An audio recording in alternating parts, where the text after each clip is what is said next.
ఈరోజు నేను hair developers గురించి ఎక్స్ప్లెయిన్ చేస్తున్నాను. మీరు కనుక బ్యూటిషియన్ అయితే ఈ రీల్ స్కిప్ చేయకుండా వాచ్ చేయండి. ఇప్పుడు మనం హెయిర్ రూట్ టచ్అప్ చేస్తూ ఉంటాం కదా పార్లర్స్ లో. అప్పుడు మనం ఎంత వాల్యూమ్ యూజ్ చేస్తాము? 20 వాల్యూమ్ యూజ్ చేస్తాం. ఓన్లీ 20 వాల్యూమ్ మాత్రమే యూజ్ కూడా చేయాలి. దీనిలో ఉండే మెయిన్ ఇంగ్రీడియంట్ ఏంటి? మనం మిక్స్ చేసే డెవలపర్ లో ఉండే main ingredient hydrogen peroxide.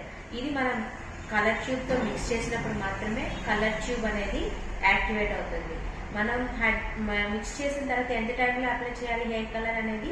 Just 15 to 20 minutes లో మనం హెయిర్ కలర్ అనేది కంప్లీట్ గా అప్లై చేయాలి. లేదు అంటే దాని కలర్ ఇంటెన్సిటీ అనేది తగ్గుతూ వస్తుంది. అలాంటప్పుడు మీకు ఏమవుతుందంటే హెయిర్ కలర్ అనేది ఒక ఫస్ట్ స్టార్టింగ్ లో ఇచ్చిన కలర్ మీకు ఎండింగ్ లో ఇవ్వదన్నమాట. సో ఎప్పుడు కూడా కలర్ 15 మినిట్స్ to 20 మినిట్స్ లో మనం కంప్లీట్ చేయాలి.